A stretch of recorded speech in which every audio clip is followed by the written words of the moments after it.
the queen of all bombs. The most powerful bomb ever created by humankind can erase everything around it, near or far, in a matter of seconds. It was supposed to be just a test, but at 11:32 a.m. on October 30, 1961, over Novaya Zemlya Island in the Russian Arctic, it was unleashed. On that freezing day, under the gray sky of the Soviet North, humanity came closer than ever before to its own end. A military aircraft of the Soviet Union, a Tu-95V bomber, flew at over 10,000 meters altitude. Strapped to its belly with an 800-kilogram parachute was the device that would forever change the history of nuclear energy, the Tsar Bomba.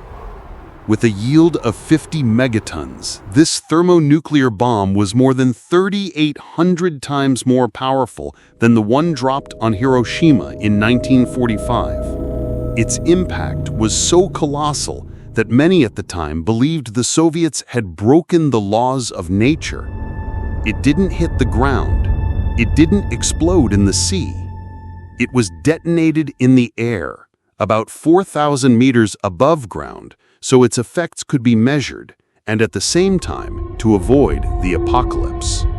Even so, the explosion created a fireball over 8 kilometers in diameter, consuming everything around it in a blinding flash. The mushroom cloud reached an astonishing 64 kilometers high, piercing through the layers of Earth's atmosphere as if trying to touch space. The stratosphere was shattered. The mesosphere was touched.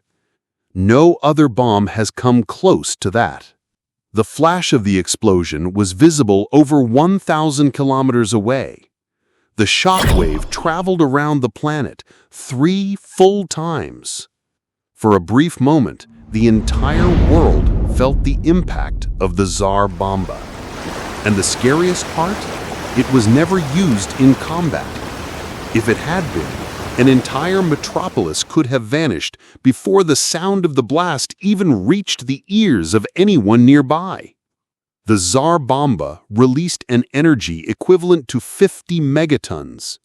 To put it in perspective, that's about 3,800 times the explosive force of the bomb dropped on Hiroshima in 1945. The real story behind the most powerful weapon the world has ever seen? Why was it created if it was never meant to be used? What led brilliant scientists to build a weapon capable of destroying everything?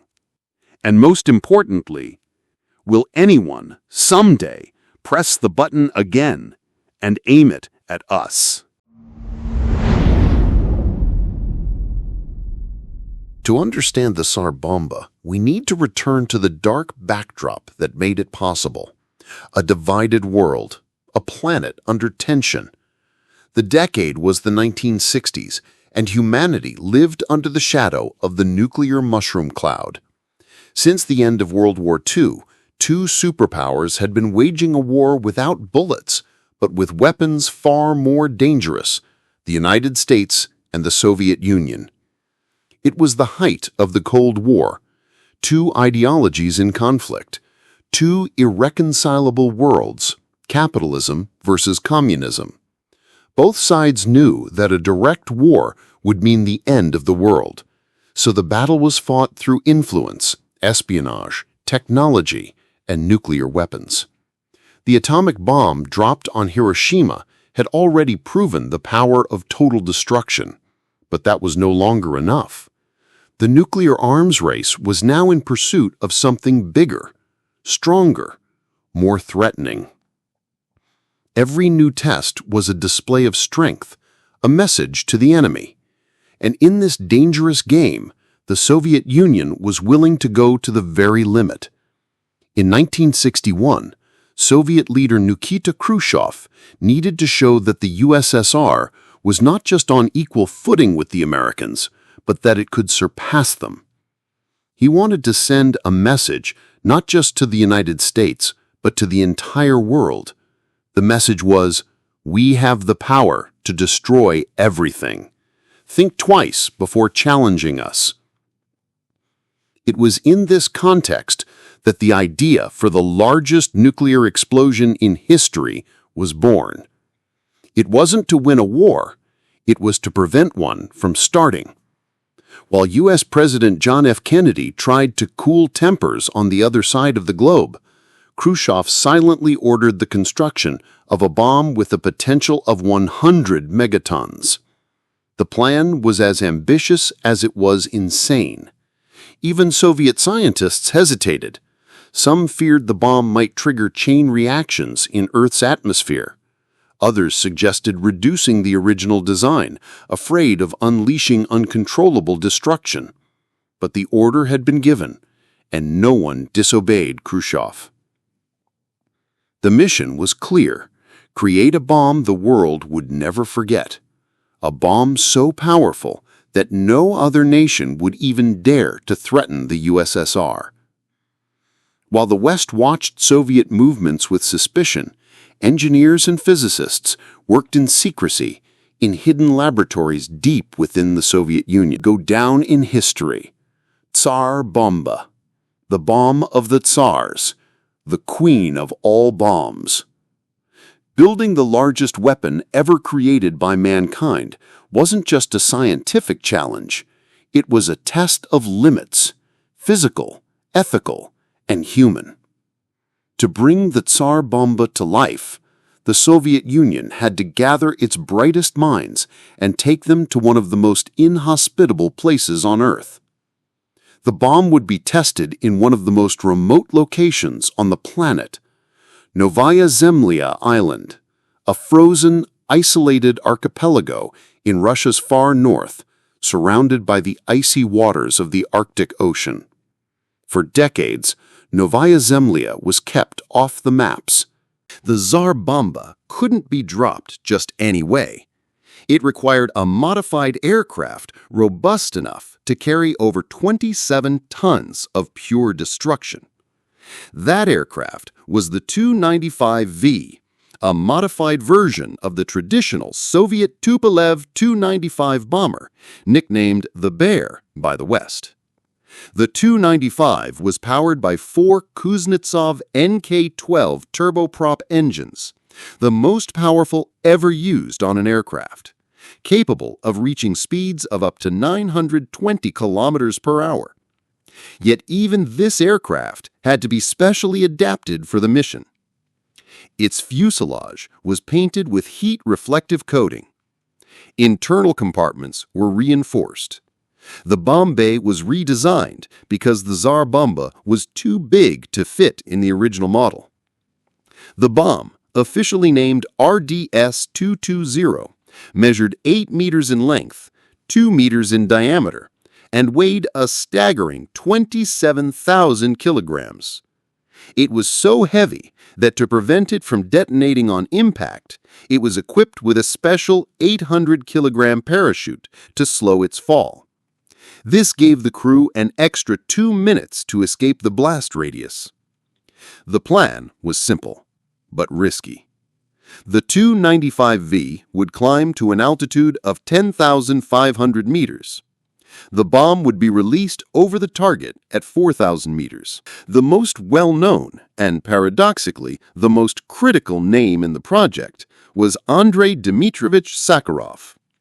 Considered the father of the Soviet hydrogen bomb, Sakharov was a top theoretical physicist from the Lebedev Institute of Physics and played a central role in developing the RDS-220, the technical name for the Tsar Bomba. Initially, Sakharov believed that a bomb of extreme yield could serve as a deterrent, not a weapon of attack. He proposed adding a third fission stage to the design, but later it was also his idea to remove it, reducing the yield to 50 megatons to lower radioactive fallout.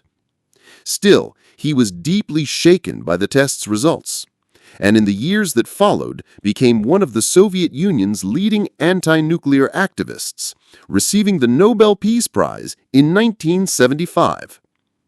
Another key figure was Yuri Borisovich Khariton. chief physicist at Artemis-16, now Sarov, the Soviet Nuclear Weapons Center. Hariton was responsible for the project's overall technical management, coordinating hundreds of physicists and engineers. He oversaw the compression, fusion, and yield calculations of the bomb. Known for his loyalty to the Soviet state and technical pragmatism, he was essential in approving and conducting such high-risk tests.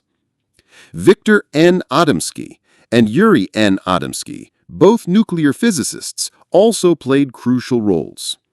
They worked directly on the calculations for the bomb's second and third stages, especially on maintaining structural stability and thermonuclear timing precision involving lithium deuteride fusion. Ultimately, the project was only possible thanks to the direct authorization of Nikita Sergeyevich Khrushchev, first Secretary of the Communist Party and top Soviet leader at the time.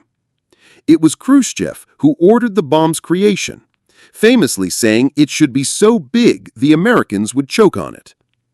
Khrushchev wasn't a scientist, but he fully understood the symbolic power of science as a political weapon. He personally pressured scientists to complete the bomb in time for the anniversary of the Bolshevik Revolution in November 1961.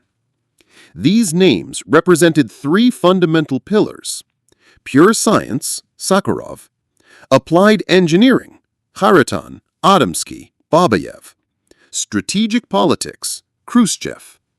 Together, they created a bomb that should never have existed, but did. And when that bomb was finally ready, the world held its breath, administered by the Russian Federation as part of its nuclear testing territory.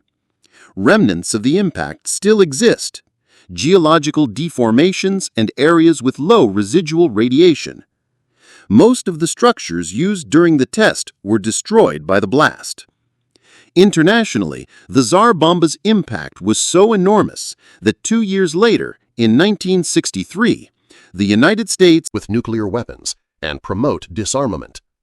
Subsequent treaties, such as START and New START, focused on reducing the number of strategic nuclear weapons. With the dissolution of the Soviet Union in 1991, many nuclear arsenals were redistributed, and new agreements were made to ensure the security and control of warheads. Today, the majority of the world's nuclear weapons are held by the United States, Russia, China, France, the United Kingdom, India, Pakistan, Israel, not officially confirmed, and North Korea. Technology has evolved to include more sophisticated delivery systems, such as nuclear submarines, sea-launched ballistic missiles, and satellite-based early warning systems. Although no bomb today matches the explosive power of the Tsar Bomba, the destructive potential of modern arsenals is enough to destroy the planet multiple times, causing catastrophic damage. Currently, international discussions are focused on preventing nuclear proliferation to new countries, modernizing existing systems, and seeking disarmament agreements that are verifiable and permanent. The legacy of the Tsar Bomba remains a historic landmark, revealing the maximum potential of nuclear weapons and accelerating global efforts toward control and international regulation. If I told you that I could give you the brain of a millionaire in the next 7 days, would you accept? If I told you that you could acquire this millionaire's brain and be propelled almost effortlessly towards a life of true wealth, click on the first link below to find out.